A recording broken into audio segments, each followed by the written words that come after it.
Om Purnamadaha Purnamidam Purnat Purnamudachyate Purnasya Purnamadaya Purnamevavasishyate. Om Shanti Shanti Shanti. Om Brahmanandam Paramasukadam Kevalam Jnana Murtim Dvandvatitam Gagana Sadrisham Tattvamasya Laksham Ekam Nityam Vimalamachalam Sarvadhi Sakshi Bhutam Bhavatitam Trigunarahitam Sadgurum Tam Namami.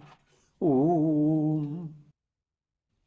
Adorations to Sadguru, who is Brahman, the giver of supreme bliss, embodiment of pure consciousness, one without a second, vast as the ether, infinite, eternal, beyond the three gunas and their modifications, the supreme preceptor. Yoga Vasistha Upashama Prakarana, section 64 is concluding. And the topic is same old topic.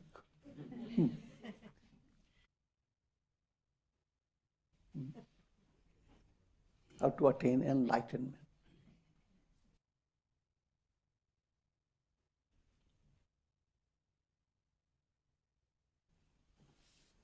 At this stage, Sage Vasishtha is giving to Rama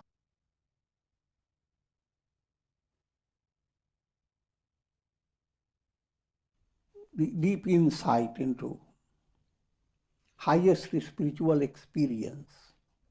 Highest spiritual experience is a full revelation that I am not the body, I am not the mind, I am Brahman. I am Satchidananda. But again, we are using words always, because there is no way but to use some allegorical way of expressing it. In other words, that state cannot be described. But even when you say cannot be described, you are describing it.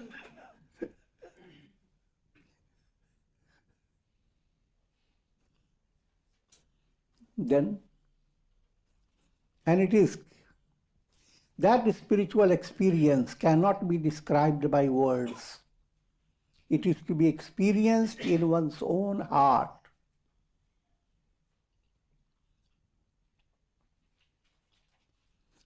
It's a direct experience.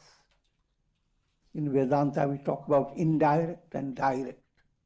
Indirect knowledge, when you intellectually study the scriptures, but even that study has to be with spiritual discipline. Then only your intellect grasps it in a skillful way, in a correct way. If your mind is only theoretical, just intellectual, you can be very expert in studying scriptures and can pass big examinations on those topics. You can get PhD as well. But it doesn't mean that you have attained anything at all.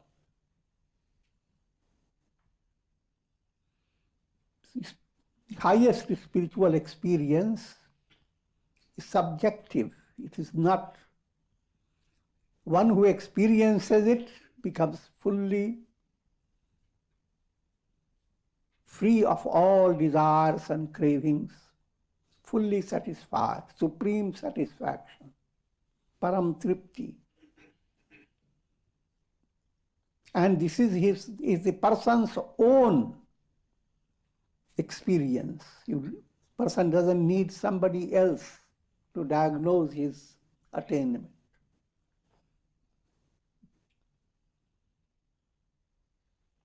Like the tasting of sugar. You are tasting sugar and you ask, Can you tell me how the sugar tastes? Am I tasting the right way, or you can make some modification? Now, when you taste sugar, you are not in that situation. You are directly experiencing it. You don't have to ask somebody, is the sugar in my tongue? Etc. All the details, nothing matters. But when you have not attained that experience, then of course your mind goes on, going through many vikalpas. Have I attained it? Have I not attained it? You heard some little whisper of music while doing meditation. So his anahata nada has been awakened. And the music is coming from the neighborhood.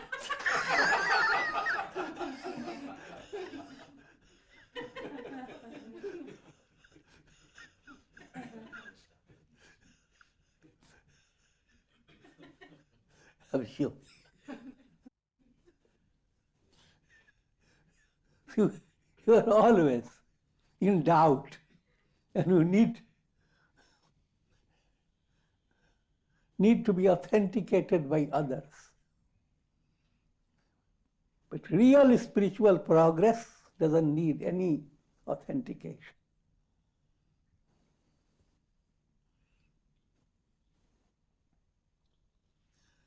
Like the tasting of sugar, the divine bliss is to be experienced within one's own self. Then the soul, like salt dissolving in the ocean, blends with the divine self and attains the supreme state of Brahman.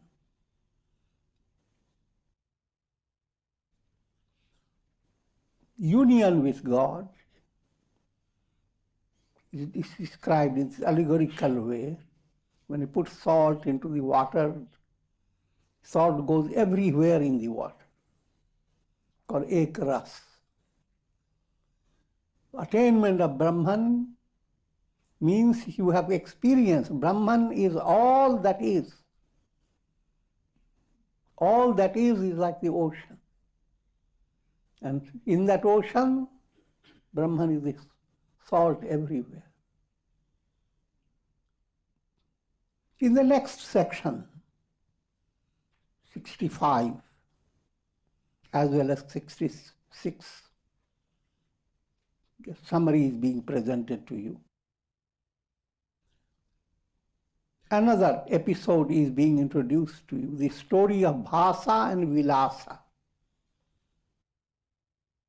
So, be alert now to listen to this story. Sage Vasishtha continued, O Rama, the world is like a mere painting on the canvas of consciousness.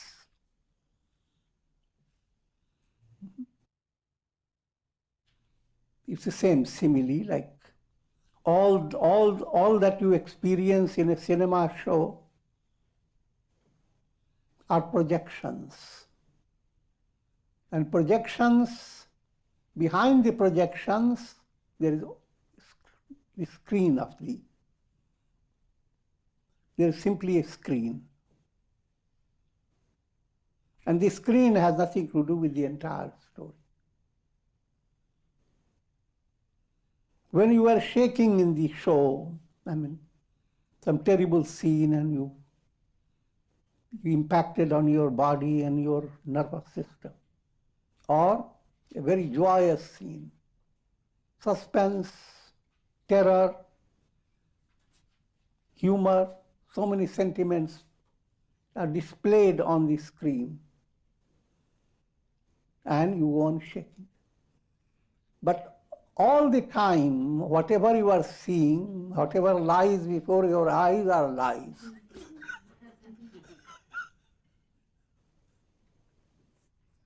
Behind all your lies lies the absolute self. Brahman. So all the time you have been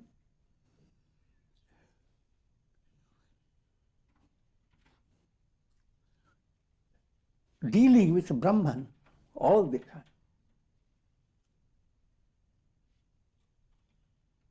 Brahman is a reality, absolute reality. And you never lose Brahman, but you have to understand,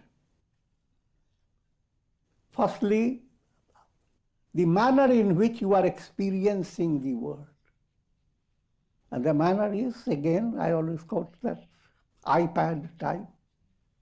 Your nervous system, the brain and nervous system, that has all this capacity to give you the entire world and all its memories and many things about. And you shouldn't be surprised. Your computers do that. Just a matter of moving your fingers and your mouse button.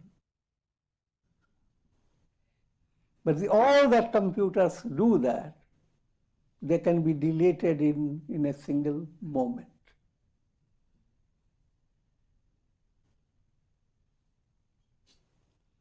That is profound reality. But when you begin to grow up, as it were, if you stay with all that, then you are a child, kid. And all your experience is a kidding process.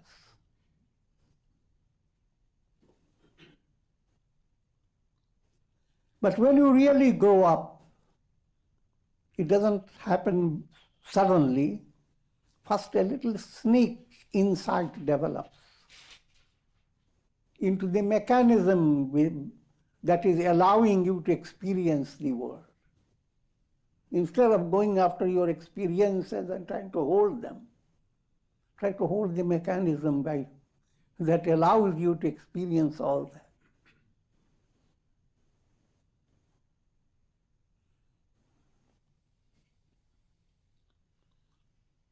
And once you understand that, then there develops another level of understanding.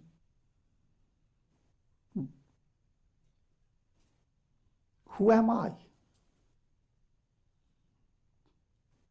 All that is expressed through your mind, brain, and nervous system, in that realm, your I am is ego I am. It is not real. But underlying all that, the absolute reality is the I am, that am I.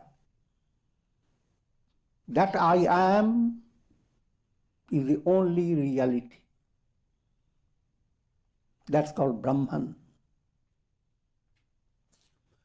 It ceases to have its sway over the mind that has been cultured by the teachings of the scriptures.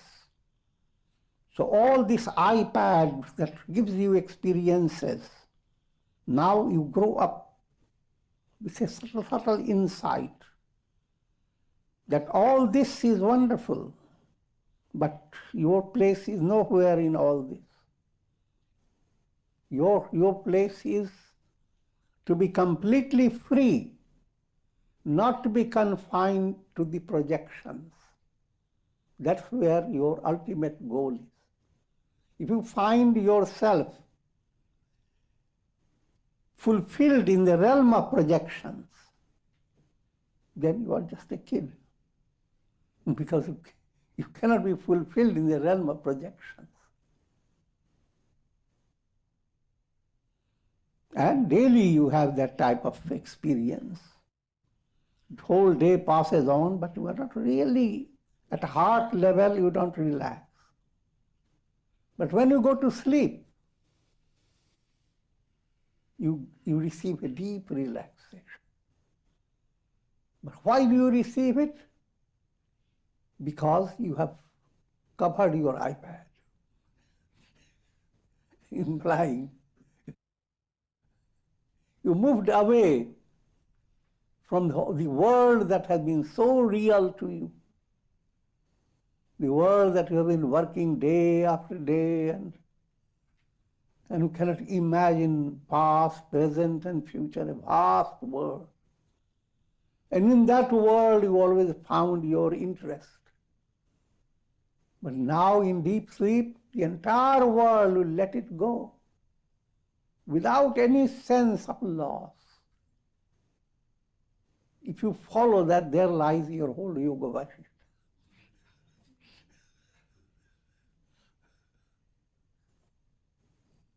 Therefore, it is ultimately a state of liberation. The entire world vanishes. And the world is not a reality. The world experience is a kind of a mirage. Your eyes, your ears, your senses create their reality. But they are all limited. So limited eyes, limited vision has given you the idea the sky is blue. And so many, all the colors. And the limited sense has given you the idea of your smell and how wonderful sandalwood smells, etc. But change your brain centers. Change the internal mechanism. You don't have to change it. Look at the animals and birds. Their world is totally different. So which world is real? None of this world is real. Because the senses are not perfect instruments to experience reality. They themselves are limited. Not only senses are limited, your mind is limited. Not only your mind is limited, your unconscious that supplies materials for your mind, that's limited. All these limitations you have to get over to attain enlightenment. And enlightenment is not really attained. It's a revelation.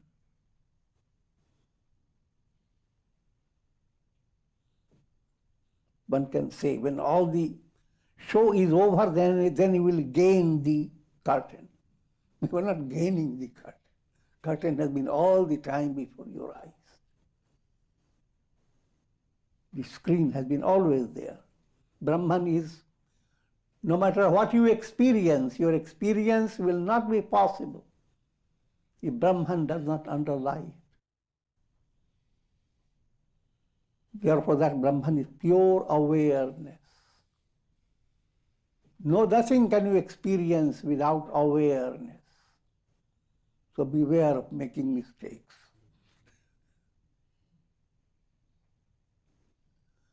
And now if you can go into a deeper level, while all things that you are aware of, they are constantly changing, like reflections in a lake. Lake is not changing. Reflections are constantly changing. Consciousness is not changing. But all that you are aware of through your mind and senses, through your memories, through your emotions, through all types of activities of your mind, all that you are aware of, they are just reflections. And that type of awareness cannot be secured. But the absolute awareness, you don't have to secure it. It is ever-present reality. So first point, your mind needs to be cultured by the teachings of the scriptures, under the guidance in a satsanga atmosphere.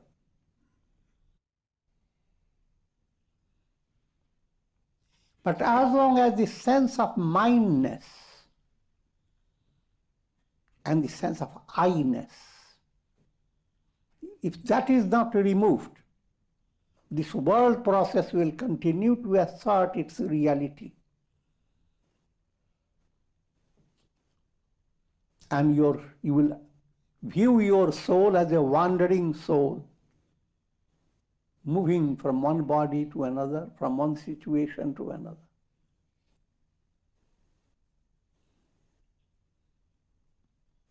Again, to understand in a very simple way. As long as you are aware of your ego, I am, ahamta, I am sense, not in a profound way, ego awareness, egoism. As long as you are aware of your egoism and the sense of mindness, things that belong to your ego, you can't go to sleep. You have to shed your ahamta and mamata, put it under your bed. And that's what happens. Even for sleeping, you need to get out of ahamta and mamata. The profound state of attainment is absolute nirvikalpa, which means like absolute sleep. The sleep term shouldn't confuse you. Sleep is a negative aspect. The negative 8. Samadhi is positive. The difference between minus and plus.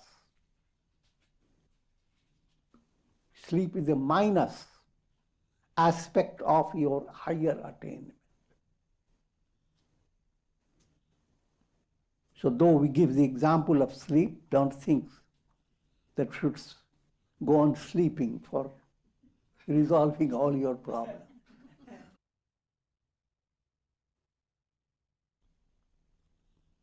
To illustrate this point, I will relate to you the story of two great friends, Bhasa and Vilasa. Vasishtha uses his artistic method. If he himself goes on telling, it becomes a little boring. He tells a story in which he brings out what he wants to say. But it's then easier for the mind. Mind listens to the story, remembers it, tells the story to others as well. Now, so this is it. On the northern side of the Sahyadri mountains, there is a plateau abounding with picturesque sights of nature. In that land, there lived two great sages who were like Shukra and Brihaspati in their wisdom. In the scriptures,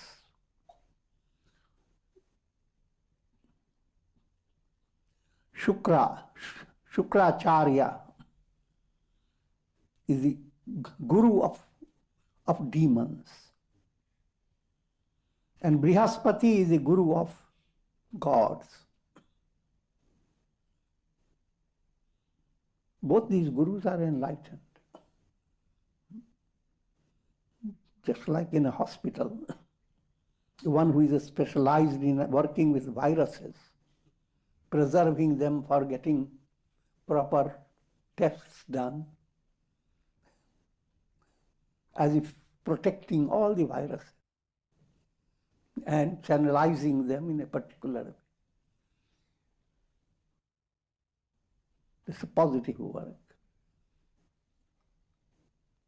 Shukracharya's role is focused on the negative forces, negative aspect of your nature.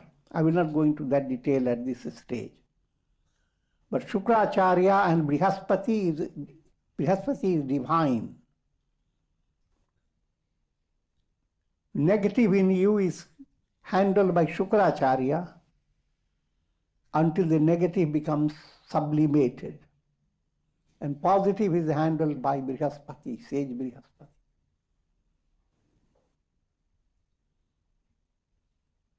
But here the purpose of this story is that these two sages were enlightened sages. Each had a son.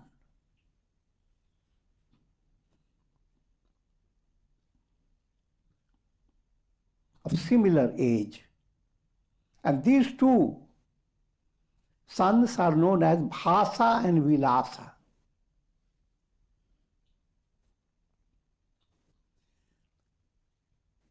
These two sons became great friends. Because first in the ashram they lived all together. When Vasa and Vilasa attained the age of youth, the old sages departed from their bodies, even as birds depart from their nests. In other words, they passed away. They met death. But sages are not viewed as bodies, therefore bodies are only nests, and they flew away from it. Having lost their fathers, the two friends were overcome by deep sorrow, like withering lotuses. Their faces became pale, their bodies became afflicted with the fever of grief. Having performed the death rites for their fathers, they bewailed over their miseries until they swooned due to excessive grief. Now these two had received a lot of spiritual teachings, but when their parents, their fathers died, they developed a special impact on their mind that caused them to experience excessive grief. Grief in such a way that it has no resolution in the world before them.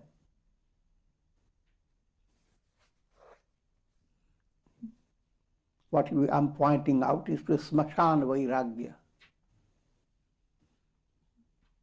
When loved one in the family dies and is being cremated or whatever his death ritual is given, at that time, some sensitive people who have been attached to the person develop great vairagya. Suddenly the world has nowhere anything that can give you rest. The whole world becomes empty and void. At that time, only one thing enters the mind. I must take sannyasa.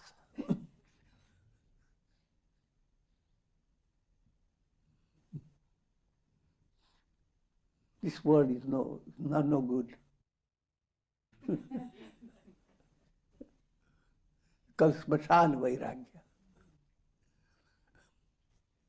But what happens after a few days? Shraddha ceremony is done, lots of good foods are given. And when they go on eating it, they forget about their smashan vairagya. Vairagya moves away. But here, Bhasa and Vilasa, they had a spiritual sensitivity. So they didn't experience the smashan vairagya. It became a real vairagya in their heart. That's the subtle point brought out in the Yoga Vasistha. Consumed by the fire of grief, these two Brahmins became like dried up trees. They developed intense dispassion towards the objects of the world. Their vairagya became very deep. And having separated from each other, spent their time practicing intense austerities. At this stage, they went their different ways to handle their internal grief. And how did they handle? By practicing austerities. All the things they have learned from their parents, they went on practicing.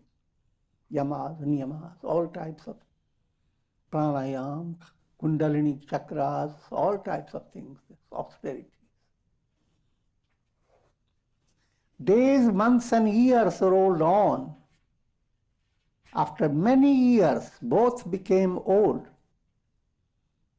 And still they were practicing. They didn't attain enlightenment. But yet unenlightened, although Bhasa was the wiser of the two. In the course of their wanderings, the two happened to meet again.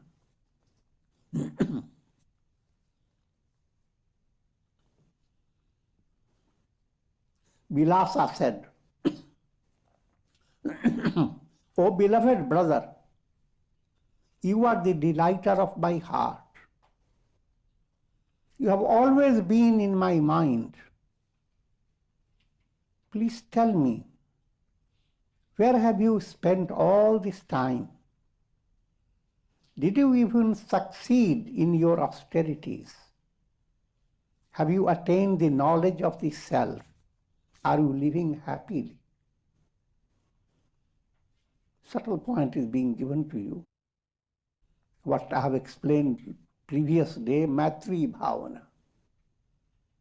How friendly attitude allows spiritual progress to become effective, dynamic. If you continue your spiritual practice only for yourself, without having anyone to share with, without the intention of sharing the knowledge, what called jnana yajna. If you move in a spiritual way, you become a source of satsanga for all who are around you. If you don't become the source of satsanga, your internal progress becomes shallow. Your ego takes over and says, you have done a lot. Who can be greater than you? But when you share that, then you begin to understand where you are weak. You begin to see your own understanding needing more fulfillment, more growth. So in a friendly type of a relation, both friends gain positive movement in the spiritual way. Bhasa, with the intention of helping Vilasa to realize the self, said, Bhasa was wiser, not yet enlightened. He needed still a little more steps to go. Today I am so fortunate to meet your saintly personality again. See, he doesn't say, you have been practicing all that and you are still a Dalvik. No. Friendly attitude. O Vilasa, how can anyone live happily in the world that abounds with so much misery? So as he describes and shares what he has gained, it opens his inner channel, leading him to enlightenment. And the person listening also becomes enlightened. I'm just giving you quick, but we go into the story. As long as the self, the highest object of knowledge, is not known, the desires and longings of the mind will not cease to exist. This Bhasa is telling Vilasa. Consequently, one does not attain freedom from the bondage of the world process. How can anyone be happy as long as the desires of his heart are not severed by the realization of his identity with the Absolute Self?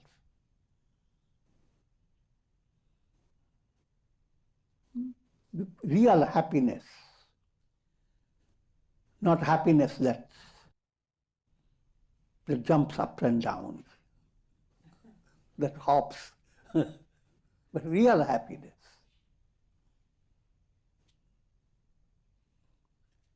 Real happiness lies in attaining liberation, moksha. And what's the nature of moksha? All the desires of your heart are fulfilled. Not one or two, but all things, desires that you are still going to figure out and desires that you are dealing with, all of that becomes absolutely fulfilled. Or param tripti.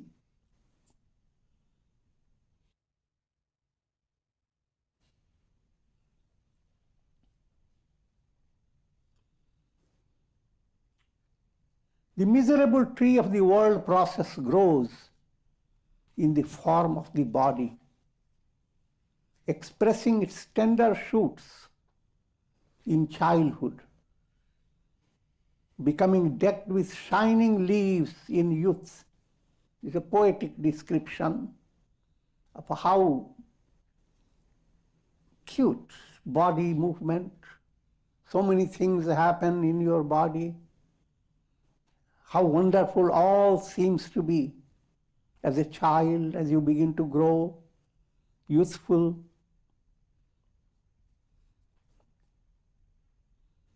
And there comes again and soon abounding with white flowers of old age. White flowers.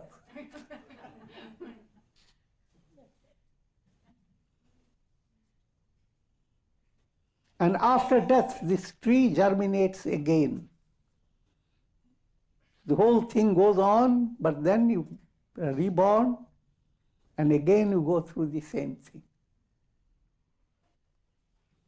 So Bhasa continues, "O brother, in the absence of the knowledge of the self, which is the sovereign remedy for the disease of the world process, one continues to suffer from the miseries of the world through repeated embodiments." It's an important point to impress on the mind as you become spiritually sensitive. What's important? That for attaining the goal of your life, you should not let procrastination never enter into your heart. You should not develop the idea, oh, the world is so pleasant. The wonderful feast is waiting for me. Liberation can wait. I can do double sadhana tomorrow.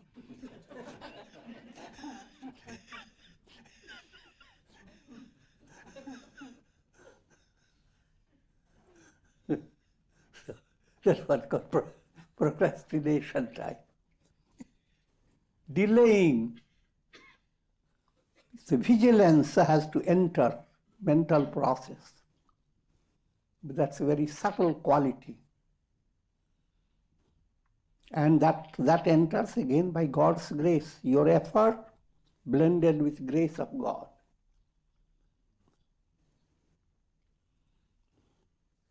So therefore, whatever experience you go through doesn't go in vain. Adversity becomes your austerity.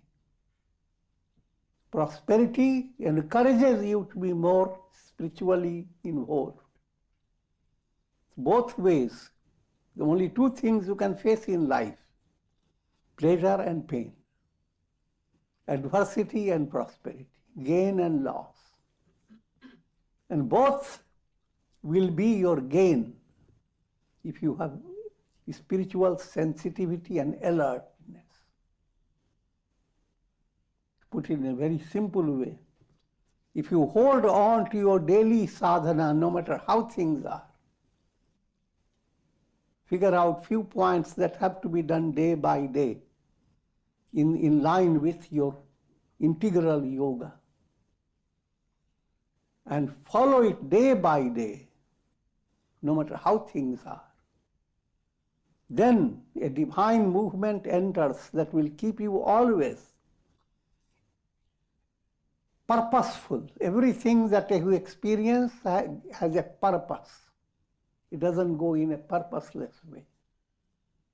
And when you live your life without purpose, your mind becomes like a pauper.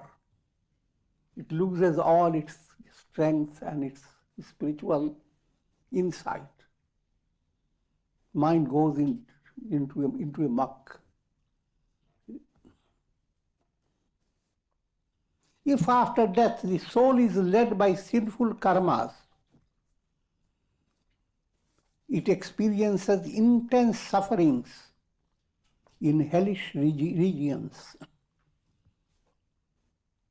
Bhasa is giving a general idea. If you don't attain enlightenment, then what are the possibilities? First possibility, if you are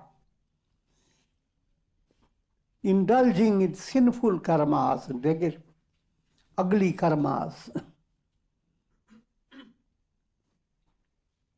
you will go through hellish experience. When it's stored in the study of scriptures, you are given after death. There is a period of time before you are born where your soul continues to be with your subtle body but without the physical body. Subtle body contains the mind. Wherever mind is there, experience continues.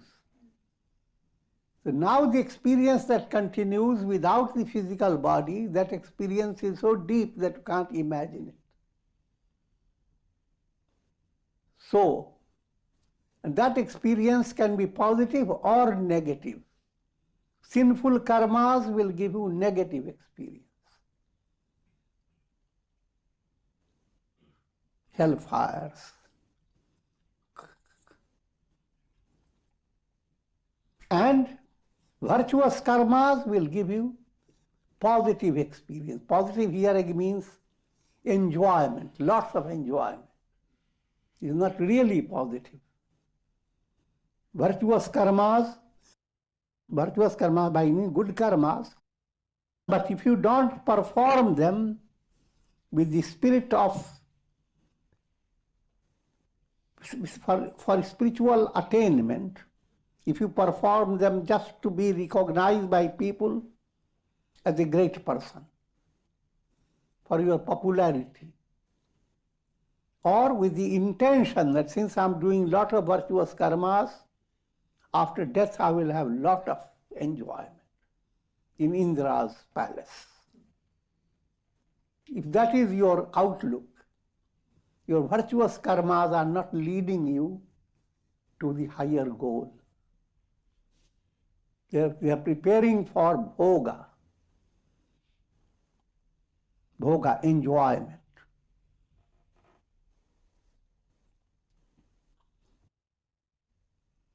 And if the soul is endowed with good karmas, it is led to the heavenly regions. But here too it is deprived of the capacity of performing self-effort to attain liberation. Then when the wealth of virtue is exhausted, soul must incarnate again in the mortal world. And in this way continues to whirl in the cycle of birth and death. And even if one attains a human body, it is difficult to be endowed with aspiration for self-realization. So simple point is being presented that if anybody has developed aspiration for self-realization, it has been accomplished through many lives of involvement. It has not come in one single life, so be thankful to yourself.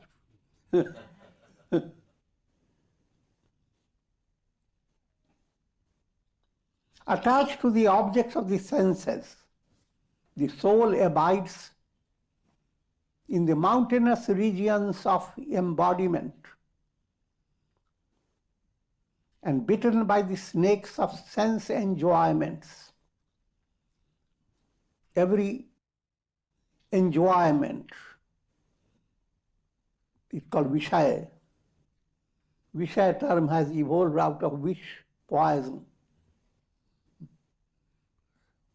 Snakes look so soft and velvety. But they have their, when they bite you, this venomous bite. Sense enjoyments are similar.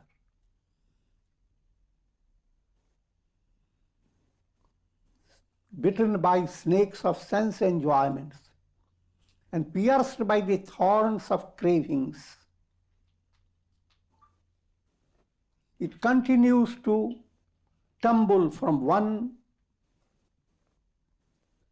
birth to another. For a long, long time, the soul continues to wander in the dark night of ignorance, experiencing the bitter and sweet fruits of karmas, which contain only a trace of the bliss of the self. Another point to understand, all the enjoyments that you gain by your good karmas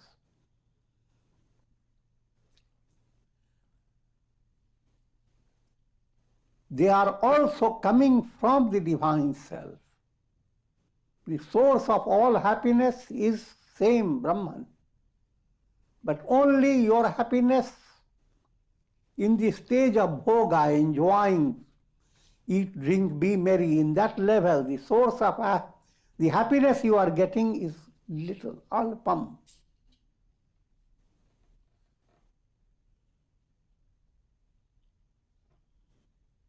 Therefore, all the happiness that you can gain in the world is just little, ridiculous from advanced point. Dominated by petty desires, one engages oneself in the performance of petty actions. Petty actions means actions led by your anger, hate, revenge, and perverted desires and so many things. And thus wastes the opportunity of human embodiment.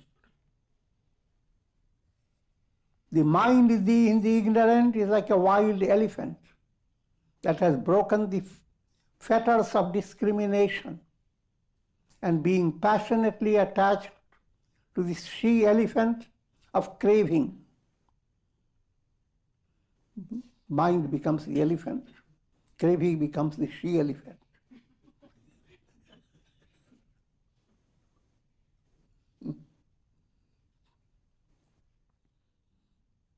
And in that chase, both of them fall into big ditches.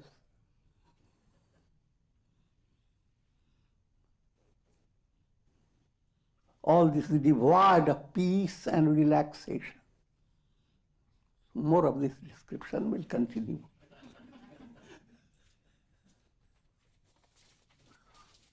Om Trayambakam Yajamahe Sugandhim Pushti Vardhanam Urvarukmiva Bandhanan Mrityor Mukshiyamamritat Sarve Bhavantu Sukhina Sarve Santu Niramaya Sarve Bhadrani Pashyantu Ma Kashchid Dukhabhag Bhave Asato Ma Sadgamaya Tamso Ma Jyotirgamaya Mrityor Ma Amritam Gamaya Om Purnamadaha Purnamidam Purnat Purnamudachyate पूर्णस्य पूर्णमादाय पूर्णमेवावशिष्यते। ओम शांति शांति शांति। ओम हरि ओम।